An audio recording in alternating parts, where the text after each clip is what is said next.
সাংবাদিক ৰাণা ডেকাক অৱসৰপ্ৰাপ্ত SCS বিষয়া হিতেশ দেৱশৰ্মাই মৃত্যুৰ ভাবুকি দিয়াৰ প্ৰতিবাদত কলা বেজ পৰিধান কৰি আজি ৰঙিয়া প্ৰেছ ক্লাবত সাংবাদিকৰ প্ৰতিবাদ। অৱসৰপ্ৰাপ্ত SCS বিষয়া হিতেশ দেৱশৰ্মাৰ বিৰুদ্ধে কঠোৰ ব্যৱস্থাৰ দাবী। সাংবাদিকৰ দায়িত্ব পালন কৰাৰ বাবে প্ৰাণে মৰাৰ ভাবুকি দিয়া বিতৰ্কিত অৱসৰপ্ৰাপ্ত SCS বিষয়া হিতেশ দেৱশৰ্মাৰ বিৰুদ্ধে ক্ষোভ প্ৰকাশ প্ৰতিবাদী সাংবাদিক সমাজৰ। জ্যেষ্ঠ সাংবাদিক ৰাণা ডেকাৰ লগতে তেওঁৰ 8 বছৰীয়া সন্তানকো মৃত্যুৰ ভাবুকি দিয়াৰ ঘটনাক কঠোৰ ভাষাৰে নিন্দা কৰে সকলোৱে। কেৱল সত্য উদ্ঘাটনৰ বাবেই সাংবাদিকক প্ৰাণে মৰাৰ ধমকি দিয়াটো গণতন্ত্ৰ আৰু সংবাদ মাধ্যমৰ স্বাধীনতাৰ ওপৰত পোনপটীয়া আঘাত বুলি অভিহিত কৰে সাংবাদিকসকলে। এই গুৰুতৰ ঘটনাৰ তদন্ত কৰি অভিযুক্ত বিষয়াৰ বিৰুদ্ধে আইনগত কঠোৰ ব্যৱস্থা গ্ৰহণ কৰাৰ দাবী জনায়। আমাৰ পাঠশালাৰ সতীৰ্থ সাংবাদিক ৰাণা ডেকাক অসম চৰকাৰৰ অৱসৰপ্ৰাপ্ত এগৰাকী প্ৰশাসনিক বিষয়াই যি মৃত্যুৰ ভাবুকি দিছে, আমি ৰঙিয়া প্ৰেছ ক্লাবৰ ফালৰ পৰা ৰঙিয়াৰ সকলো সংবাদ কৰ্মীয়ে তীব্ৰ গৰিহণা দিছোঁ। এনেকুৱা মানসিকতাৰ লোকক চৰকাৰে কঠোৰতম শাস্তি দিব লাগে। সকলোতকৈ ভয়ানক কথাটো হ'ল যে শিশুৰ গাত ভগৱান থকা বুলি সকলোৱে কয়।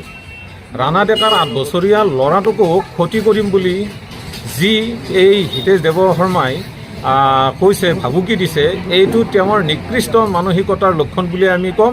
আৰু এনেকুৱা নিকৃষ্ট মানসিকতাৰ লক্ষণ থকা মানুহক চৰকাৰে কঠোৰ পদক্ষেপ ল'ব বুলি আমি আশা ৰাখিছোঁ আৰু অনতিপলমে এই ক্ষেত্ৰত ব্যৱস্থা ল'ব বুলি আমি গভীৰ আশাৰে বাট চালোঁ। কালি অৱসৰপ্ৰাপ্ত SCS বিষয়া হিতেশ দেৱশৰ্মাই সকলো ধৰণৰ ক্ষমতা অপব্যৱহাৰ কৰি আৰু সকলো নীতি নিয়ম উলংঘা কৰি আমাৰ এগৰাকী সতীৰ্থ ৰাণা ডেকাক যিদৰে ভাবুকি দিছে, সেই কাৰ্যক গৰিহণা দিয়াৰ ভাষা আমাৰ নাই। আমি তেওঁক অত্যন্ত কঠোৰভাৱে গৰিহণা দিছোঁ আৰু সকীয়াই দিছোঁ, ভৱিষ্যতে যাতে কোনো সাংবাদিকৰ ওপৰত তেওঁ এনেধৰণৰ মন্তব্য নকৰে।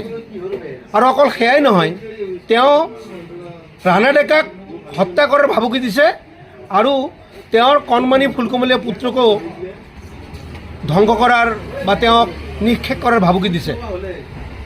এই ধৰণৰ গৰিহণাযোগ্য কামৰ আমি প্ৰত্যেক সাংবাদিকৰ লগত সকলো সংবাদ মাধ্যম ৰঙিয়াৰ সকলো সংবাদ মাধ্যমৰ তৰফৰ পৰা তীব্ৰভাৱে গৰিহণা দিছোঁ। আৰু মই মুখ্যমন্ত্ৰী মাননীয় হেমন্ত বিশ্ব শৰ্মা আৰু জনসংযোগ মন্ত্ৰী পীযুষ হাজৰিকাক এই বিষয়ত কঠোৰ ব্যৱস্থা গ্ৰহণ কৰিবলৈ মই আহ্বান জনাইছোঁ।